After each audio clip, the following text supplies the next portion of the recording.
Bonjour chers élèves, dans cette vidéo nous allons voir une leçon de langue intitulée la phrase complexe.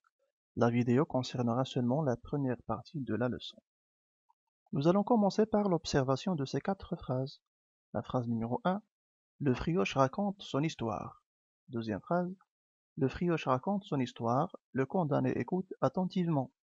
Troisième phrase, le frioche raconte son histoire et le condamné écoute attentivement. La dernière phrase, le frioche raconte son histoire que le condamné écoute attentivement. Bien sûr, vous avez remarqué que ces phrases sont en relation avec le dernier jour d'un condamné, le roman à thèse qu'on est en train d'étudier dans le module numéro 3. Bien sûr, le frioche, c'est le nouveau condamné à mort qui va remplacer le personnage principal dans son cachot. C'est son héritier, comme il a dit.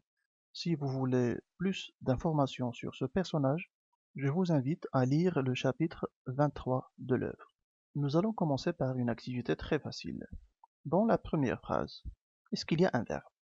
Le frioche raconte son histoire. La réponse est très simple.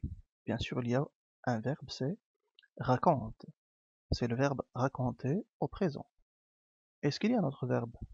Non, bien sûr. Il y a seulement un verbe, c'est raconte. Alors dans cette phrase, il y a un seul verbe.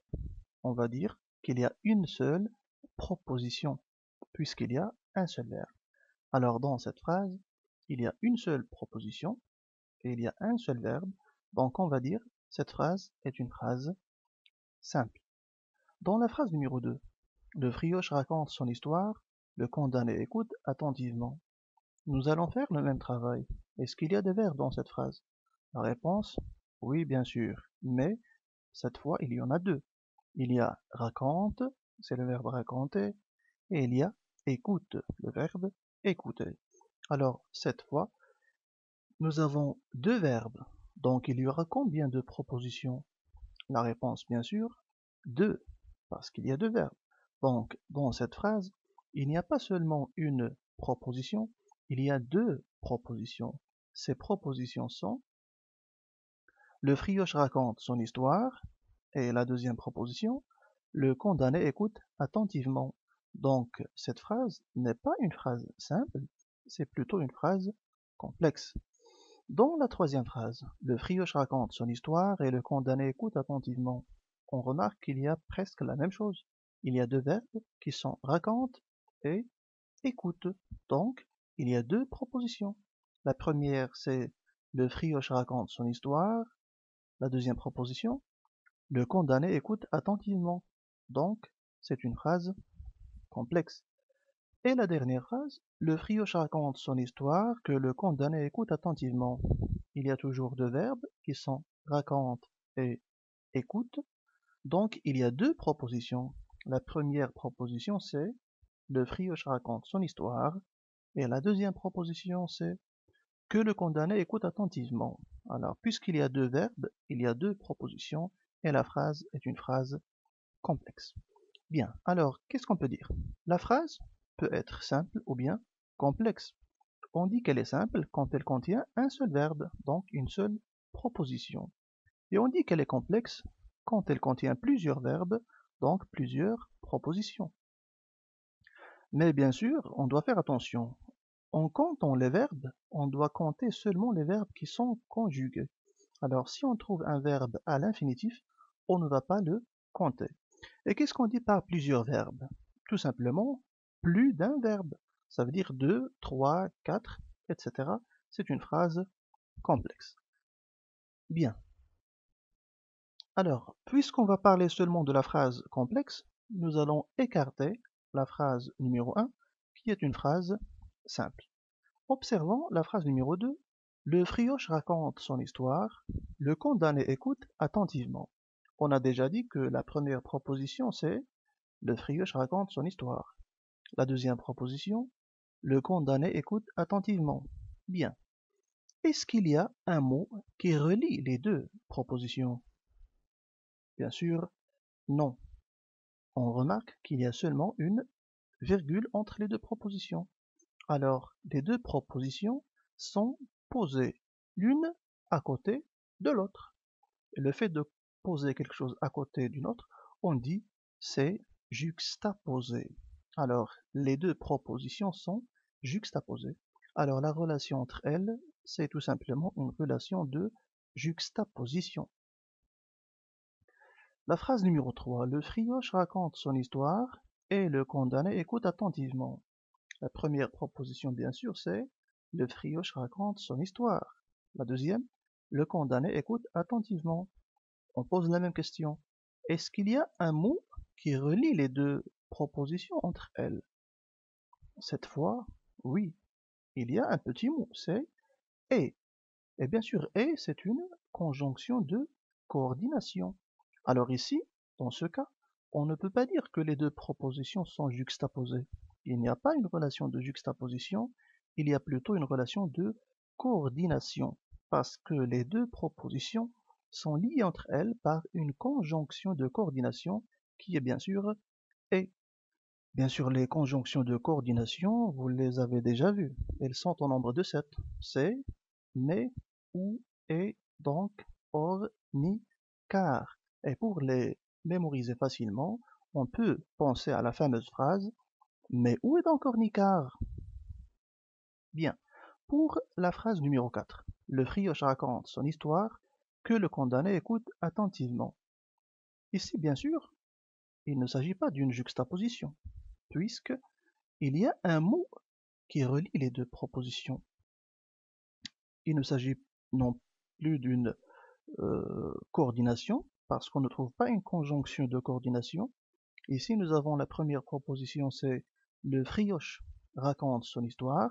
La deuxième proposition, c'est que le condamné écoute attentivement. Alors, il y a un petit mot qui introduit la deuxième proposition, qui est ici que. Que, c'est un pronom relatif dans ce cas. Alors, la deuxième proposition qui commence par un pronom relatif, on appelle une proposition subordonnée. Alors ici, la relation entre les deux propositions, c'est une relation de subordination. Alors, nous avons trois types de relations. Il y a la juxtaposition, il y a la coordination et il y a la subordination. Pour la juxtaposition et la coordination, on doit faire attention. On dit que les propositions sont indépendantes. Pourquoi? Observons la phrase numéro 2. Le frioche raconte son histoire. Est-ce que cette proposition exprime une idée qui a un sens? Est-ce qu'elle exprime une idée complète? Le frioche raconte son histoire. Oui, bien sûr, il y a une idée complète. La deuxième proposition. Le condamné écoute attentivement. Est-ce qu'elle exprime une idée complète? Oui, bien sûr. Alors, dans ce cas, c'est la première condition pour dire que cette proposition est indépendante. Elle doit exprimer une idée. On doit y trouver un sens, une idée complète. La deuxième condition, c'est que cette proposition ne doit pas dépendre grammaticalement d'une autre proposition. Par exemple, le frioche raconte son histoire. Il n'y a aucun mot qui dépend grammaticalement d'une autre proposition. Et la troisième condition, c'est qu'il faut qu'il n'y ait pas d'autres propositions qui dépendent de cette proposition. Alors, si on essaye d'étudier ces trois conditions pour la phrase numéro 2 et la phrase numéro 3, nous allons trouver que les deux phrases contiennent des propositions qui sont parfaitement indépendantes. Si les propositions sont indépendantes, on peut parler de juxtaposition ou de coordination. Mais pour la phrase numéro 4, le frioche raconte son histoire. Ici, c'est la première proposition. Est-ce qu'elle exprime une idée complète? Oui, bien sûr. Donc, la première condition est réalisée. Est-ce qu'elle dépend d'une autre proposition grammaticalement? Le frioche raconte son histoire. Alors ici, on peut dire non. Il n'y a aucun problème. La proposition ne dépend pas d'une autre proposition. Mais la troisième proposition, est-ce qu'il y a une autre proposition qui dépend d'elle? Oui, bien sûr. C'est que le condamné écoute attentivement. C'est la deuxième proposition dans cette phrase. Donc, cette proposition, le frioche raconte son histoire, n'est pas indépendante. Pourquoi? Parce qu'il y a une autre proposition qui dépend d'elle. Donc, ici, les deux propositions ne peuvent être ni juxtaposées, ni coordonnées. On dit qu'il y a une relation de subordination. Et quand il y a subordination, ça veut dire qu'il y a une proposition qui est subordonnée et une autre qui est principale, que nous allons voir plus loin dans cette leçon. Alors, nous allons voir quelques exemples. Le condamné dit au geôlier, apportez-moi un lit. Alors, si vous observez bien cette phrase, commencez par trouver les verbes. Il y a dit et il y a apporter. Donc, il y a bien sûr deux verbes, donc deux propositions. Donc, c'est une phrase où il y a deux propositions. Mais, quelle est la relation entre les deux propositions? Est-ce qu'elles sont liées entre elles par un mot? Bien sûr, non. Il y a seulement les deux points. Voilà. La deuxième proposition, elle est mise entre guillemets parce que tout simplement c'est un discours direct. Donc ici, la relation, c'est une relation de juxtaposition. La deuxième phrase, ce cachot est sombre. Le condamné utilise sa lampe. Alors les verbes, c'est et, le verbe être, utilise, le verbe utiliser. Donc nous avons deux propositions qui sont juxtaposées parce qu'ils ne sont liés entre elles par aucun mot, il y a seulement la virgule. Alors dans la phrase numéro 1 et la phrase numéro 2, il y a une relation de juxtaposition. Prenons d'autres exemples. Numéro 1, le condamné veut marcher, mais la force lui manque. Alors on commence par trouver les verbes. Il y a veut et il y a manque, mais qu'est-ce qu'on remarque? Il y a aussi le verbe marcher. Mais rappelez-vous ce qu'on a dit, le verbe à l'infinitif, on ne le compte pas. Donc on compte seulement les verbes qui sont conjugués à un mode personnel. Donc il y a seulement deux verbes, ça veut dire deux propositions. La première proposition, le condamné veut marcher. La deuxième proposition, la force lui manque. Donc ici nous avons deux propositions. Qu'est-ce que vous remarquez? Les deux propositions sont liées entre elles par un petit mot, c'est mais. Et mais, bien sûr, comme on a déjà vu, c'est une conjonction de coordination. Alors ici, la relation, c'est une relation de coordination entre les deux propositions. Phrase suivante. Il était triste car sa fille ne l'avait pas reconnu. Les verbes, c'est était, le verbe être à l'imparfait, et avait reconnu, c'est le verbe reconnaître au plus que parfait. Bien, il y a deux verbes, donc il y a deux propositions. Vous remarquez bien sûr, il y a le petit mot car, qui est une conjonction de coordination qui lie les deux propositions entre elles. Donc la relation ici, c'est une relation de coordination. Exemple suivant. Le condamné décida d'écrire puisqu'il en avait le moyen. Cherchons les verbes. Il y a décida, le verbe décider au passé simple, et il y a avait, c'est le verbe avoir, à l'imparfait. Donc, il y a deux propositions. On parle bien sûr d'une phrase complexe. Mais ici, comment sont liées entre elles les propositions? Le condamné décida d'écrire, c'est la première proposition. La deuxième, puisqu'il en avait le moyen. Donc, la deuxième proposition est introduite par un mot, c'est puisque. Puisque, bien sûr, il y a E à la fin. Ici, seulement on a mis l'apostrophe parce qu'il y a deux voyelles. Donc, la deuxième proposition est introduite par une conjonction de subordination qui est puisque. Alors, la relation entre les deux propositions, c'est une relation de subordination. La phrase numéro 2, si j'avais plus de temps, j'écrirais tout un livre. Les verbes ici, nous avons avait, le verbe avoir à l'imparfait, et écrirait, c'est le verbe écrire au conditionnel. Alors, deux propositions, et on remarque bien sûr qu'il y a ici une conjonction de subordination, c'est si, au début de la phrase. Donc, la subordonnée, c'est si j'avais plus de temps. Hein. Alors, les deux propositions ici sont liées entre elles par une relation de subordination dans la phrase numéro 1 et dans la phrase numéro 2.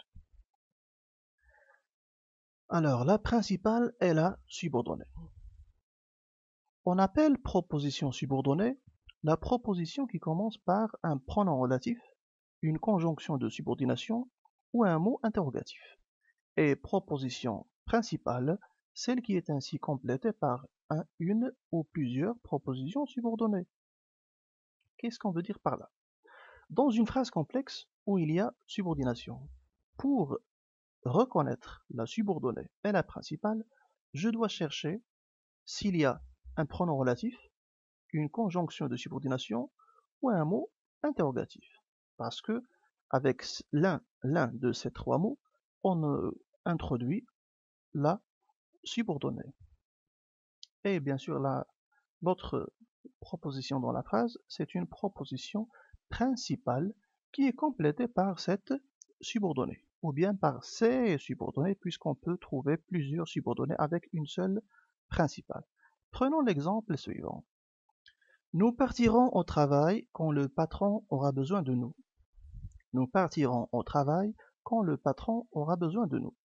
Alors, si je vous demande de trouver le verbe, vous allez me dire bien sûr qu'il y a partiront, c'est le verbe partir au futur simple, et il y a aussi aura, c'est le verbe avoir au futur simple. Bien. Ici, nous avons deux verbes, donc deux propositions dans cette phrase complexe. Alors, pour trouver la subordonnée, je dois chercher s'il y a un pronom relatif, une conjonction de subordination ou bien un mot interrogatif. La réponse, bien sûr, il y a le mot quand. Et quand, ici, c'est une conjonction de subordination. Faites attention, ce n'est pas un mot interrogatif. Ici, je ne pose pas une question, c'est plutôt pour préciser le temps de l'action de la proposition principale. Donc, la subordonnée commence par ce mot. Alors, la subordonnée sera quand le patron aura besoin de nous. Bien sûr, c'est une proposition subordonnée. Et l'autre proposition, nous partirons au travail, c'est la proposition principale. Bien.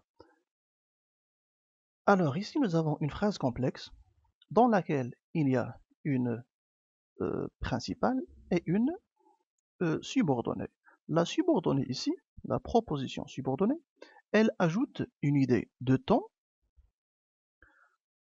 qui précise le temps de l'action de la principale.